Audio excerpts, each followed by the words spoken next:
everyone, and thank you for joining again today. I'm Dr. Arland Hill, the owner of Genesis Wellness and owner and co-founder of Harvest Hills Ranch. And I have with me again today Virginia Rodriquez Perlado, a fellow wellness advocate that I'm excited to have on board. She and I are going to be talking about the microbiome, a favorite topic for everybody. I always like to joke around that if you have any interest in nutrition or functional medicine, then you have an interest in the microbiome. So what we're going to be talking about today is looking at how do we enhance the activity of the microbiota? What do we do to get these guys in a position where they can be our internal workforce and do the work that we need them to do each day? So with that overview in mind, I'm going to allow Virginia to start us off here and give us some insight on what she thinks is the best avenue to enhance the microbiota. Thank you so much for the introduction. So yes, let me say, first of all, that 80% of our immune system is in the gut. It's called the second brain. So about 80%, 90% of our serotonin is first created in the gut and then sent to the rest of the body, and about 50% of the dopamine. So it's pretty incredible. There is a direct relationship between our gut and our brain. I mean, our brain, our nerve signals from our gut to our brain affect our mood. That's pretty phenomenal through the vagus nerve. So what is in our gut, like Dr. Hill said, is the microbiome. It's 3.5, 4.5 pounds of microbes, viruses, parasites. It's created in the first couple of years of life. And that's why the diet of pregnant women in the first couple of years is so critical and so important. And it regulates metabolism and immune system. That's why we need to take care of our microbiome. How do we do that? The same way we take care of our garden. We weed, we seed, and we fertilize, right? So we weed, we take out what we don't need, things like GMO, sugar. Some people need to stay off dairy and gluten because it's inflammatory for them.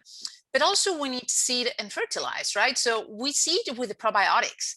And that is bacteria or yeast that is present in our digestive system, our lungs, our skin. It regulates metabolism, it regulates vitamin B and K, it regulates our lipids as well, cholesterol and triglycerides, and it regulates brain health by decreasing anxiety, rumination, and aggressive thoughts. And then how do we fertilize the gut? With the prebiotics. That is the non-digestive starch that our body cannot digest, but the good bacteria, the good probiotics that we have can. So the prebiotics help the probiotics grow. So then we can talk about foods, probiotics, prebiotics. I don't know if you want to jump into that now. Yeah, so let me actually just pick up on something you said there, and I appreciate you taking the opportunity to outlay just how important the gastrointestinal tract is, the microbiota, this interaction with nearly every system in the body, and we see more and more evidence of that continuing to come out. You were mentioning fiber. I want to dovetail off of that for a moment, especially as these prebiotics, because what you're alluding to there is not simply about adding in just more probiotics. We know probiotics have a role, but it's not solely about just adding in probiotics. It's also about creating an environment where these probiotics can flourish. And that's exactly what you're alluding to there. You know, oftentimes when I'm talking to patients about what they need to do to jumpstart and really kick in gear their gastrointestinal tract and change that environment, there's always two things that I come back to. And I think these are two things that continuously are supported by the medical literature. They're supported by anecdotal evidence and feedback from patients.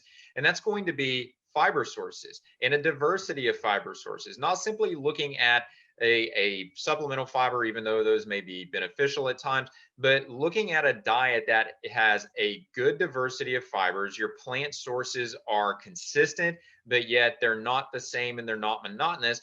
And then right along with that, as a second thing that we would often think about to enhance the bacteria, many of us have heard these terms like polyphenols and flavonoids. These often are lumped under these categories of plant antioxidants. From a visual perspective, I like to think about that as that's color. That is, when you're looking at produce, when you're looking at vegetables and spices and fruits, that's the color in our food. The more color we have in our diet, the more we enhance the activity of the microbiota, because literally that is a stimulatory source for them. And the real positive in this, the real attribute, is that they actually take those colorful elements and make more therapeutic compounds out of those food sources than they were at the time that we ingested them. So we give them the resources they need to proliferate and function at a high level, and they give us even more powerful constituents from the food to promote our overall health. Yeah, it's pretty incredible. It's how well we need to take care of that microbiome for our health, for our overall health. It's pretty impressive. And the good news is that we have a lot of foods as well, like you mentioned, that are probiotic or prebiotic. Just to give you a few examples, everything that is fermented is probiotic. So sauerkraut, kombucha, kefir, kimchi, but also vinegars and pickles and olives and yogurt, that's probiotic.